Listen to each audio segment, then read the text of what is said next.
राधे राधे भक्तों आपका हमारे यूट्यूब चैनल पर स्वागत है। आज की वीडियो में हम सुनेंगे माघ महीने की पूर्णिमा की कथा। हिंदू धर्म में माघ महीने में आने वाली पूर्णिमा तिथि को माघ पूर्णिमा के नाम से जाना जाता है। इस बार माघ महीने में पूर्णिमा 24 फरवरी को मनाई जाएगी। इस खास अवसर पर जगत के पालनहार श्री विष्णु भगवान और माँ लक्ष्मी की पूजा करने और व्रत करने का विधान है। इसके अलावा आज के दिन पवित्र नदी में स्नान करने और कुछ विशेष चीज़ों का दान करने का विशेष महत्व है। ऐसा करने से भक्तों की मनचाही मनोकामना पूर्ण होती है और सभी शुभ फलों की प्राप्ति होती है। तो आइए चलते हैं, अब कथा शुरू करते हैं। द्वापर युग में एक समय की बात है कि यशोदा जी ने श्री कृष्ण से कहा, हे कृष्ण, तुम सारे संसार के उत्पन्न करता तथा उसके संहार करता हो। आज कोई ऐसा व्रत मुझसे कहो जिसके करने से मृत्युलोक में स्त्रियों को विधवा होने का भय ना रहे तथा वह व्रत सभी मनुष्यों को मनोकामना पूर्ण करने वाला हो। श्री कृष्ण कहने लगे, हे माता, तुमने अति सुंदर प्रश्न किया है। मैं तुमसे ऐसे ही व्रत को सविस्तार कहता हूँ। सौभाग्य की प्राप्ति के लिए स्त्रियों को द्वांत्रिशत अर्थात 32 पूर्णिमाओं का व्रत करना चाहिए। इस व्रत के करने से स्त्रियों को सौभाग्य संपत्ति मिलती है। यह व्रत अचल सौभाग्य देने वाला एवं भगवान शंकर के प्रति मनुष्य मात्र की भक्ति को बढ़ाने वाला है। यशोदा जी कहने लगी, हे कृष्ण, सर्वप्रथम इस व्रत को मृत्युलोक में किसने किया था, इसके विषय में विस्तार पूर्वक मुझसे कहो। श्री कृष्ण कहने लगे कि इस भूमंडल पर एक अत्यंत प्रसिद्ध राजा चंद्रहास से पालित अनेक प्रकार के रत्नों से परिपूर्ण कातिका नाम की एक नगरी थी। महापद धनेश्वर नाम का एक ब्राह्मण था और उसकी स्त्री अति सुशीला रूपवती थी। दोनों ही उस नगरी में बड़े प्रेम के साथ रहते थे। घर में धन धान्य की आदि कमी नहीं थी। उनको एक बड़ा दुख था कि उनके कुछ संतान नहीं थी। इस दुख से वह अत्यंत दुखी रहते थे। एक समय एक बड़ा तपस्वी योगी उस नगरी में आया। वह योगी उस ब्राह्मण के घर को छोड़कर अन्य सब घरों से भिक्षा लेकर भोजन किया करता था। रूपवती से वह भिक्षा नहीं लिया करता था। उस योगी ने एक दिन रूपवती से भिक्षा ना लेकर किसी अन्य घर से भिक्षा लेकर गंगा किनारे जाकर भिक्षान को प्रेम पूर्वक खा रहा था कि धनेश्वर ने योगी का यह सब कार्य किसी प्रकार से देख लिया। अपनी भिक्षा के अनादर से दुखी होकर धनेश्वर योगी से बोला, महात्मन, आप सब घरों से भिक्षा लेते हैं परंतु मेरे घर की भिक्षा कभी नहीं लेते, इसका क्या कारण है। योगी कहने लगा कि निपुत्र को घर की भिक्षा पतितों के अन्न के तुल्य होती है और जो पतितों का अन्न खाता है वह भी पतित हो जाता है। क्योंकि तुम निपुत्र हो, अतः पतित हो जाने के भय से मैं तुम्हारे घर की भिक्षा नहीं लेता हूँ। धनेश्वर यह बात सुनकर अपने मन में बहुत दुखी हुआ और हाथ जोड़कर योगी के पैरों में गिर पड़ा तथा अर्थ भाव से कहने लगा, हे महाराज, यदि ऐसा है तो आप मुझसे कोई पुत्र प्राप्ति के लिए उपाय बताए। आप सर्वज्ञ है, मुझ पर अवश्य ही कृपा कीजिए। धन की मेरे घर में कोई कमी नहीं है परंतु मैं पुत्र न होने के कारण अत्यंत दुखी रहता हूँ। मेरे इस दुख का हरण करे, आप समर्थवान हैं। यह सुनकर योगी कहने लगा, हे ब्राह्मण, तुम चंडी की आराधना करो। घर आकर उसने अपनी स्त्री से सब वृत्तांत कहा और आप तप के निमित्त वन में चला गया। वन में जाकर उसने चंडी की उपासना की और उपास किया। चंडी ने 16वें दिन उसको स्वप्न में दर्शन दिया और कहा, हे धनेश्वर, जा तेरे पुत्र होगा परंतु वह 16 वर्ष की आयु में ही मृत्यु को प्राप्त हो जाएगा। यदि तुम दोनों स्त्री पुरुष 32 पूर्णिमाओं का व्रत विधि पूर्वक करोगे तो वह दीर्घायु वाला हो जाएगा। जितनी तुम्हारी सामर्थ्य हो आटे के दिए बनाकर शिवजी का पूजन करना, परंतु पूर्णमासी को 32 हो जाने चाहिए। प्रातःकाल होने पर इस स्थान के समीप ही तुम्हें एक आम का वृक्ष दिखाई देगा। उस पर चढ़कर तुम एक फल तोड़कर शीघ्र अपने घर चले जाना। अपनी स्त्री से सब वृत्तांत कहना ऋतु स्नान के पश्चात वह स्वच्छ होकर श्री शंकर जी का ध्यान करके उस फल को खा लेगी। तब शंकर भगवान की कृपा से उसको गर्भ हो जाएगा। जब वह ब्राह्मण प्रातःकाल उठा तो उसने उस स्थान के पास ही एक आम का वृक्ष देखा, जिस पर एक अत्यंत सुंदर आम का फल लगा हुआ था। उस ब्राह्मण ने उस आम के वृक्ष पर चढ़कर उस फल तोड़ने का प्रयत्न किया, परंतु वृक्ष पर कई बार प्रयत्न करने पर भी वह चढ़ न सका।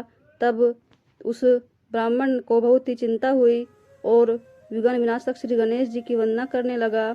हे दयानिधो, हे दयाबिंदो, अपने भक्तों के विघ्न का नाश करके उनके मंगल कार्य को करने वाले, दुष्टों का नाश करने वाले, रिद्धि सिद्धि को देने वाले, आप मुझ पे कृपा करके इतना बल देवे कि मैं अपने मनोरथ को पूर्ण कर सकूं।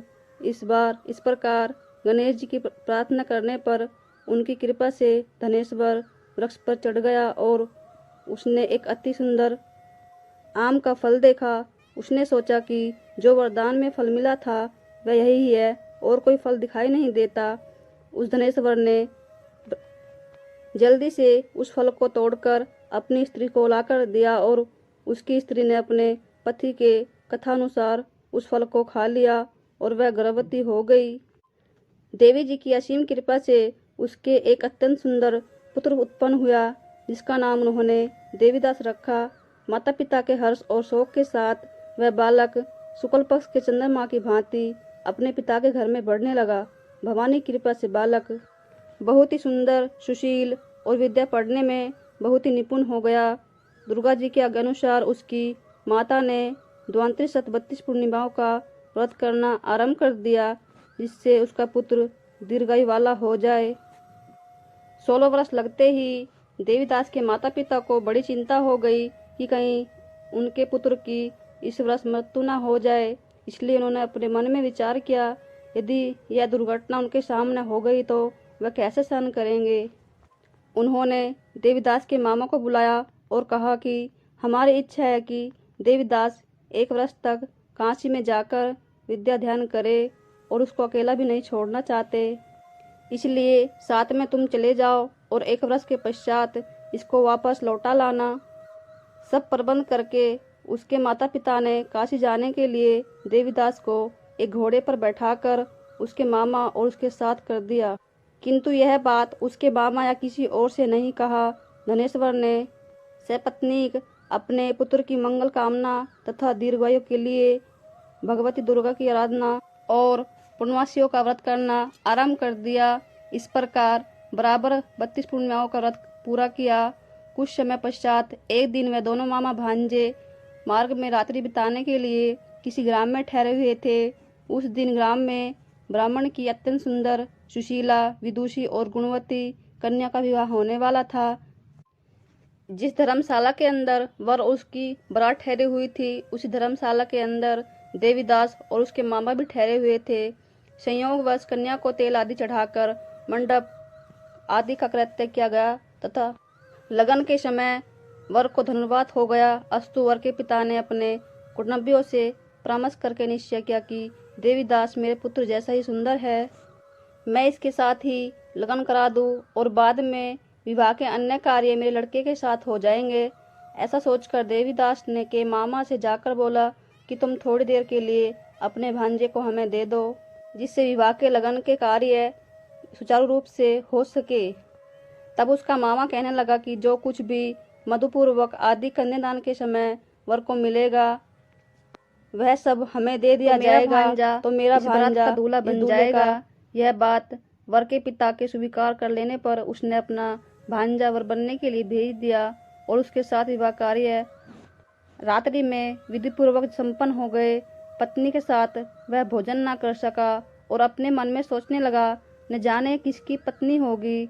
वह एकांत में इसी सोच में गर्म निश्वास छोड़ने लगा तथा उसकी आंखों में आंसू भी आ गए। तब वधू ने पूछा कि क्या बात है, आप इतने उदासीन क्यों हैं। तब उसने सब बातें जो वर के पिता व उसके मामा में हुई थी उसको बता दी।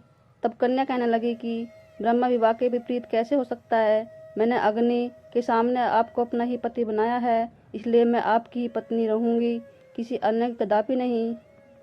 तब देवीदास ने कहा, ऐसा मत करिए, क्योंकि मेरी आयु बहुत थोड़ी है। मेरे पश्चात आपकी क्या गति होगी। इन बातों को अच्छी तरह विचार लो। परंतु वह दृढ़ विचार वाली थी। बोली कि जो आपकी गति होगी वही मेरी गति होगी। हे स्वामिन, आप उठिए और भोजन करिए, आप निश्चय ही भूखे होंगे। इसके बाद देवीदास और उसकी पत्नी दोनों ने भोजन किया। तब शेष रात्रि में भी सोते रहे। प्रातःकाल 4 बजे देवीदास ने अपनी पत्नी को 3 नगों से जड़ी हुई एक अंगूठी दी, एक रुमाल दिया और बोला, हे प्रिय, इसे लो और संकेत समझकर स्थिरचित हो जाओ। मेरा मरण और जीवन जानने के लिए एक पुष्प वाटिका बना लो, उसमें सुगंधित वाली एक नवमल्लिका लगा लो, उसको प्रतिदिन जल से सींचा करो और आनंद के साथ खेलो कूदो तथा उत्सव मनाओ।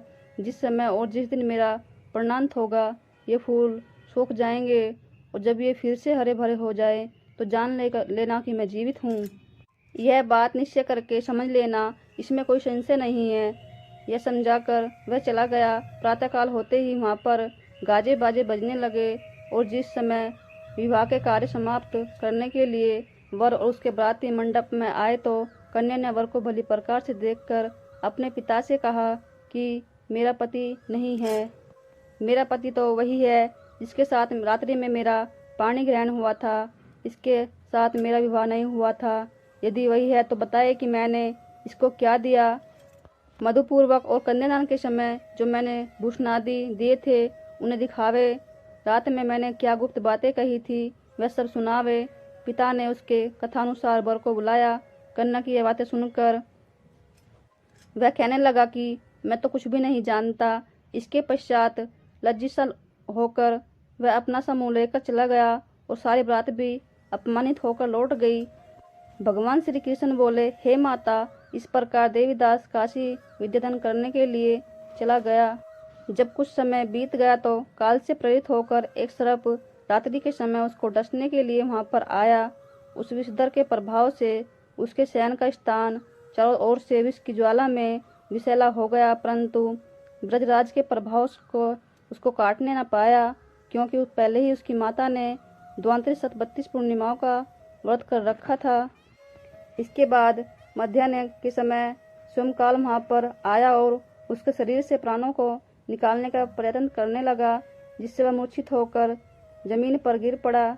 भगवान की कृपा से उसी समय पार्वती जी के साथ श्री शंकर जी वहाँ पर पहुँचे। उसको मूर्छित दशा में देखकर पार्वती जी ने कहा, भगवान शिव जी से प्रार्थना की कि महाराज, इस बालक की माता ने पहले ही 32 पूर्णिमा का व्रत किया था, जिसके प्रभाव से हे भगवान आप इसको प्राण दान दे। भवानी कहने पर भक्तवत्सल भगवान श्री शिव जी ने उसको प्राण दान दे दिए। इस व्रत के प्रभाव से ही काल मृत्यु को छोड़ देना पड़ा और वह स्वस्थ होकर बैठ गया। उधर उसकी स्त्री उसके काल की प्रतीक्षा क्या करती थी। जब उसने सोचा कि उस पुष्प वाटिका में पत्र पुष्प कुछ भी नहीं रहे, उसको अत्यंत आश्चर्य हुआ। जब वह वैसे ही हरे भरे हो गए तो वह जान गई कि वह जीवित हो गए हैं। यह देखकर वह बहुत ही प्रसन्न मन से अपने पिता से कहने लगी कि पिताजी, मेरे पति जीवित हैं, आप उनको ढूंढिए। जब 16 वर्ष व्यतीत हो गया तो देवीदास भी अपने मामा के साथ काशी से चल दिए। उधर उसके ससुर ढूंढने के लिए निकले थे कि वह दोनों मामा भांजे वहाँ पर आ गए। उसको आ देखकर उसका ससुर बड़ी प्रसन्नता के साथ अपने घर में ले आया। उस समय नगर के निवासी भी इकट्ठा हो गए और सबने निश्चय किया कि अवश्य ही इस बालक के साथ इस कन्या का विवाह हुआ था। उस बालक को जब कन्या ने देखा तो पहचान लिया और कहा कि यह वही है जो संकेत करके गया था।